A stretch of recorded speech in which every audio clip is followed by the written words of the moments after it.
สบายดีทุกคนวันนี้สน้อยจะพามาแกะกล่องเลยทุกคนแกะกล่องเฮาสั่งของมาแต่ไทยทุกคนสั่งของมาแต่ไทยเป็นไมค์ร้องเพลงแล้วก็ซาวการ์ดนะทุกคนว่าเฮาจะได้ของเป็นแล้วได้ละเฮามาเบิ่งนำกันเลยทุกคนของส่งมาแต่ไทยหั่นจากกรุงเทพมาหาหนองคายเนาะลุงอรุณหนองคายหั่น45 บาทเนาะค่าส่งมัน45 บาทแล้วจากลุงอรุณหนองคายมาหาลุงอรุณนครหลวงเวียงจันทน์มองสะน้อยอยู่55,000 กีบเนาะ55,000 กีบตกเป็นเงินลาวนี่ประมาณเกือบ100เกือบ63,000เนาะเกือบ100เนาะทุกคนนะประมาณ80กว่านี่แหละ80กว่าบาทนี่แหละทุกคนจากหนองคายมาหาฝั่งลาวเลยทุกคนเดี๋ยวเรามาแกะกล่องนับกันเลยนะว่ามันมีอย่างแน่เดี๋ยวจะน่าจิบ่ให้เห็นเด้อเบอร์โทรเดี๋ยวค้างไว้ก่อนจะน่าจิบ่ให้เห็นเบอร์โทรทุกคนเดี๋ยวมาแกะกันเลย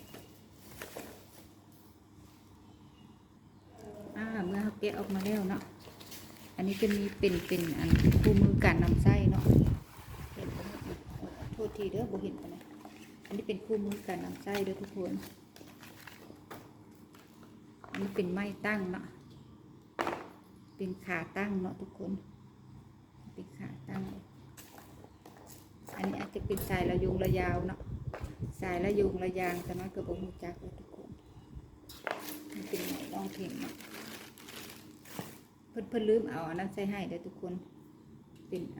ฟองน้ำบ่ที่ครอบเนาะ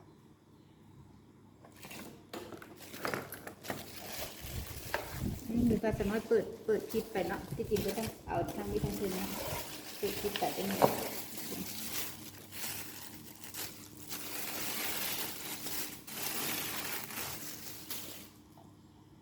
เป็นซาวการ์ดนะทุกคนเนาะ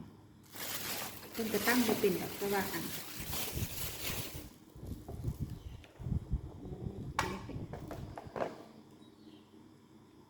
มีอันนี้นำเนาะ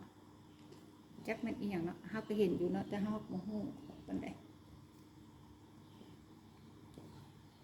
ก็อภัยเด้อบางครั้งรีวิวอาจจะบ่ถูกต้องตาม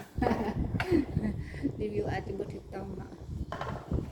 อันนี้เป็นที่น่าจะเป็นที่อันไส้ใหม่เด้อทุกคนสิบอก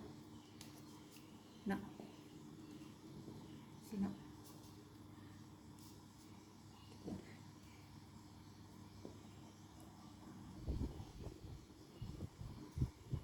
เดี๋ยวเขาตั้งสำเร็จก็แล้วเขาค่อยมาเบิ่งน้ำกันอีกนะทุกคนเนาะเดี๋ยวเขาตั้งสำเร็จก่อนเด้อเดี๋ยวเขาตั้งสำเร็จแล้วเขาค่อยมาเบิ่งน้ำกันอีกทีนึงเนาะทุกคนเนาะตอนนี้มันยังเป็นกล่องกันอยู่เนาะเดี๋ยวเขามาตั้งขาตั้งกันเด้อทุกคนอันนี้ราคามันเด้อทุกคนเด้อเจ้าในทุกคนที่ถามว่าราคาเท่าใดเนาะราคามันก็คือ475 บาทเด้อทุกคนเด้อรวมเสร็จเลยเนาะบ่มีแต่อันหูฟังเด้อทุกคนเด้อเพราะว่ามันต้องใส่หูฟังเนาะเวลาเขาร้องเพลงหรือว่าเขาเว้าไปเนาะเขาจึงค่อยได้ยินเสียงเจ้าของเองเขาก็เลยใส่หูฟังของเขาเนาะราคารวมทั้งหมดนะ475 บาทบ่ได้รวมค่าส่งเด้อค่าส่งหันแยกเนาะหมายความว่าค่าส่งแต่กรุงเทพมาหาหนองคายแล้วแต่หนองคายมาหาลาวเป็นราคาส่งอีกต่างหนึ่งเนาะแต่ว่าบริษัทเขาจัดส่งฟรีเลยเนาะทุกคนเนาะรวมค่าส่งเนาะ475 บาท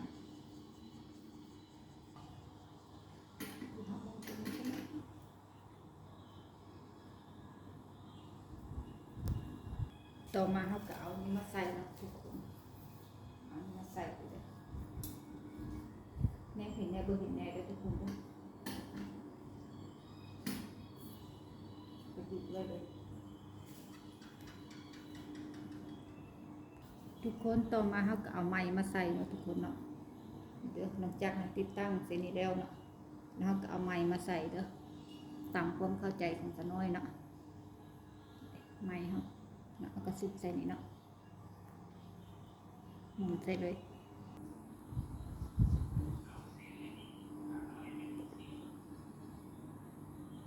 ทุกคนเมื่อเราติดตั้งแล้วเนาะทุกอย่างมันก็เป็นแบบที่เดิมทุกคนเฮ าติดตั้งแล้วละรูปแบบมันจะออกมาแบบสิเด้อโอ้คุณยายเมื่อเฮาประกอบเสร็จนะทุกคนเนาะเป็นลำโพงเป็นซาวการ์ดทุกคนมีไมค์ร้องเพลงแต่บ่มีหูฟังเลยทุกคนเป็นหูฟังของสะน้อยเองทุกอย่างเตรียมพร้อมเรียบร้อยแล้วรอแต่ฝนฟ้าคะนองผ่านพ้นไปเนาะก็จะประมาณนี้เด้อทุกคนเฮาติดตั้งเรียบร้อยแล้วจะประมาณก็พอได้อยู่ได้นะทุกคนนะพอได้อยู่นะเดี๋ยวอันนี้บิดได้เนาะเพราะว่ามันเป็นเหล็กดัดนะเป็นที่กรองเสียงเนาะมีไม้มีอย่างครบสุดอันนี้เป็นบลูทูธของเฮาเองเด้อเป็นบลูทูธของเฮาเอง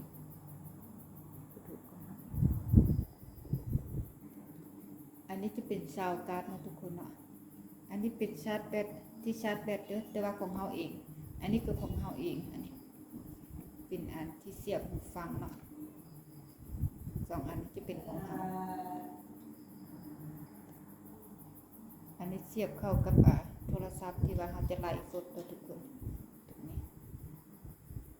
ตรงนี้เสียบกับบลูทูธทุกคนถ้าสมมติว่าเฮาบ่ได้ไลฟ์สดนะเฮาจะคงยินเสียงเจ้าของเนาะ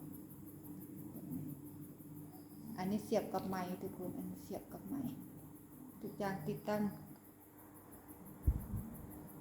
รอแต่เปิดเวทีนะทุกคนเนาะจะได้ฟังเสียงดีๆบ่แม่นเสียงดังบ่แม่นเสียงดังเด้อเสียงเพราะนี่ค่อยว่ากันอีกทีหลังนะทุกคนขอบคุณเพื่อนๆพี่ๆทุกคนกัลยาณมิตรทุกคนนะคะขอบคุณมากมายขอบคุณทุกคนที่เข้ามาเป็นกำลังใจขอบคุณมากๆเด้อฝากช่วยกดไลค์กดแชร์กดSubscribeให้อีสาน้อยเพื่อเป็นกำลังใจให้ทำคลิปต่อไปเด้อบางครั้งอาจจะว่าบ่ถูกบ่ต้องบ่ควรนะทุกคนเด้อก็ขออภัยมาณโอกาสนี้ด้วยก็ได้ประมาณนี้แหละทุกคนขอบคุณมากๆขอบคุณพี่ๆเพื่อนๆเด้อที่เป็นกำลังใจให้ขอบคุณมากมาย